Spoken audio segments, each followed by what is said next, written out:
Lagi-lagi Masinton Pasaribu menganiaya seorang perempuan dan kali ini kena getahnya.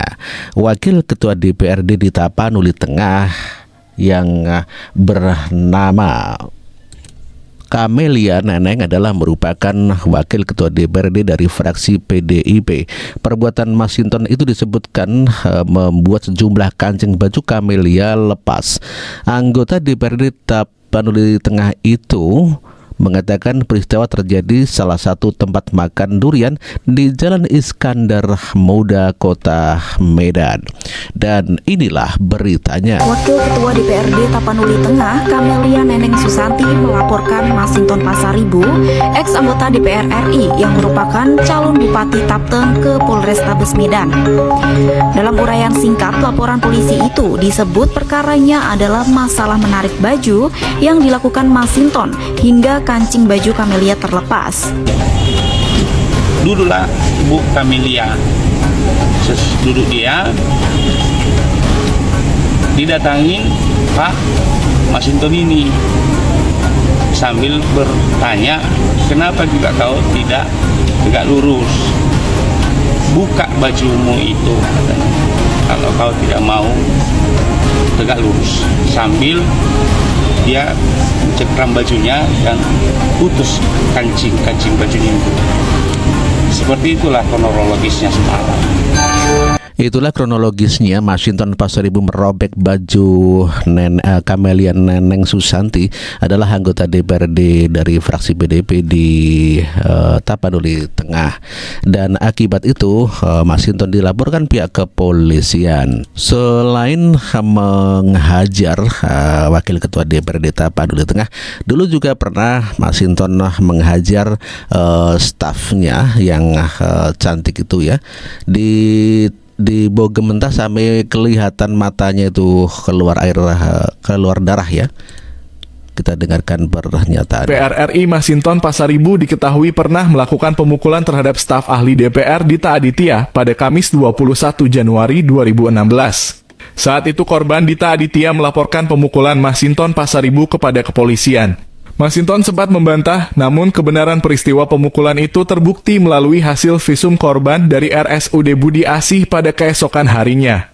Dalam proses hukum yang berjalan, korban Dita Aditya mendapat tekanan oleh pihak keluarga dan Masinton untuk mencabut laporannya di Bareskrim. Kasus hukum pemukulan oleh Masinton Pasaribu pun berakhir. Tetapi bukan berarti masyarakat lupa atas kelakuan bengis kader PDIP Masinton Pasaribu yang melakukan kekerasan. Itulah kelakuan bengis Masinton Pasaribu yang selalu membuat kekerasan kepada perempuan ya. Beraninya sama perempuan saja, demikian kata masyarakat ya. Masinton Pasaribu, caleg gagal yang berani cuma sama perempuan. Nggak sadar kau, ketua umum perempuan. Itu kenapa itu? Kau buka-buka kancing baju istri orang sampai lepas kancingnya satu. Sakit kau. Makanya ku bilang, lain kali kalau kunjungan kau keluar kota, bawa istrimu. Biar gampang, ya kan?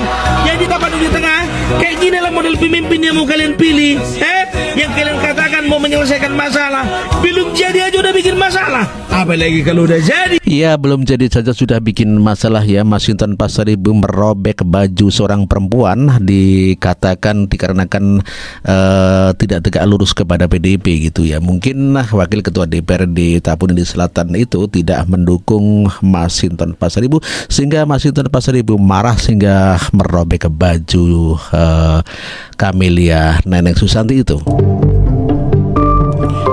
Demikian juga dikabarkan dari Kumparan bahwa cengkeraman baju Masinton Pasaribu ya, kancing lepas dan tanya kok tidak tegak lurus, demikian kata Masinton kepada korban begitu ya.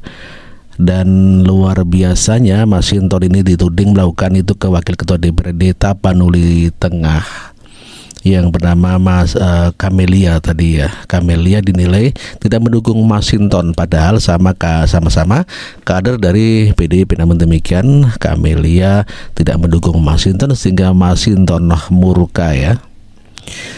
Ya, Kameli pun menangis histeris. Akhirnya Masinton dilaporkan pihak kepolisian. Kubu Masinton membantah baju cuma ditunjuk, lapor balik soal hoak. Demikian kata kubu Masinton Pasaribu. Seperti kita ketahui bersama bahwa Masinton Pasaribu telah gagal ya nyalon DPR RI di Jakarta.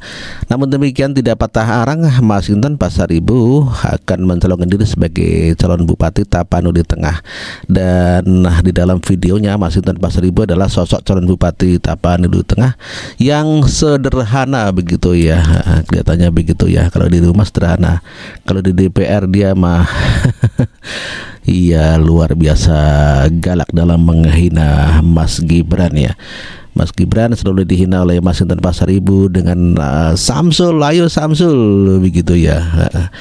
Dan ini kelihatannya pada di rumah warga, ini Masinton sedang makan ya, mungkin dikasih makan ya sama warga begitu ya. Oh iya, Masinton ini nginep ya di rumah warga, sosok calon Bupati Tapanuli Tengah yang sangat sederhana. Cara berpolitiknya pun riang gembira, membuat masyarakat semakin tertarik kepada Masinton Pasaribu, pejuang pembawa perubahan bersama masyarakat di Kabupaten Tapanuli Tengah, Sumatera Utara. Sebelumnya, setelah gagal ya, Masinton Pasaribu menghina Gibran dengan Samsul, ayo Samsul. Akhirnya kena karma dan gagal lah.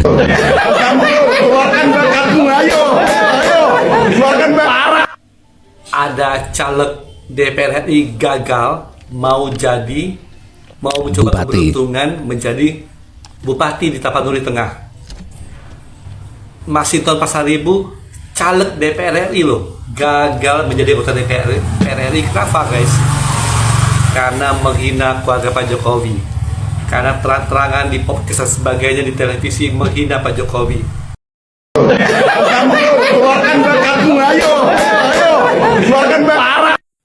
Ada caleg DPR RI gagal mau mencoba keberuntungan menjadi bupati di Tapanuli Tengah.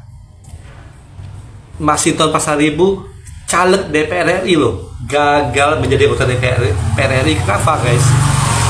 Karena menghina keluarga Pak Jokowi, karena terang-terangan di podcast dan sebagainya di televisi menghina Pak Jokowi. Jokowi minta 3 periode lah, belimbing sayur lah, apalagi Samsul. Akibatnya menghina keluarga Pak Jokowi, dia tidak lolos ke parlemen. Dan setelah tidak lolos ke parlemen, bayangkan mau jadi bupati Tapanuli Tengah, hak dia, memang hak dia. Yang saya pertanyakan, Bu Masinton, Anda 3-4 kali sebagai anggota DPR RI, mengapa dapilnya itu DKI Jakarta? Mengapa bukan dapil itu di Sumatera Utara atau Tapanuli? Mengapa dapil Anda Jakarta? Padahal Anda kan aslinya dari Sumatera Utara. Apa takut orang Sumatera Utara tidak kenal Anda atau tidak memilih Anda? Tiba-tiba sekarang maju sebagai Bupati Tapanuli Tengah, seolah-olah ya karena memang Anda lahir di situ sih, gitu loh. Cuma lucu kan? Dulu kenapa nggak dapilnya Sumatera Utara sehingga bisa berbuat untuk Sumatera Utara? Dapil Anda dari dulu sih DKI terus gitu loh. Dan setelah gagal karena menghina Pak Jokowi dan menghina keluarga Pak Jokowi, dan sekarang Anda mau jadi calon di Tapanuli Tengah. Apa namanya? Mama. Kenapa nggak Marmut? Masinton Pasaribu dan Muhammad apa itu? Marmut, jangan mama dong, lucu, memang papa. Bu Masinton. Anda lupa 80% lebih itu mencintai Pak Jokowi, apalagi Sumatera Utara mencintai Pak Jokowi lebih dari 80%. Bayangkan. Dan orang yang dicintai oleh masyarakat Anda hina-hina, Anda ganggu, Anda bully. Dan lucunya, Gibran kamu bully boleh.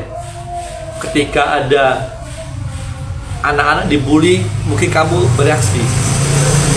Tapi kamu lupa, kamu sendiri membuli Gibran, membuli Samsul boleh, ya kan? Tapi itu pembulian loh, ada pasalnya loh.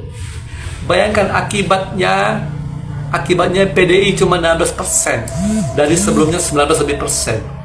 Berapa puluh kursi hilang, termasuk Anda yang tidak lolos ke Senayan. karena menghina Pak Jokowi. Jangan lupa, lagi-lagi katanya Pak Bambang Pacul, jangan ganggu orang baik. Orang baik jangan diganggu.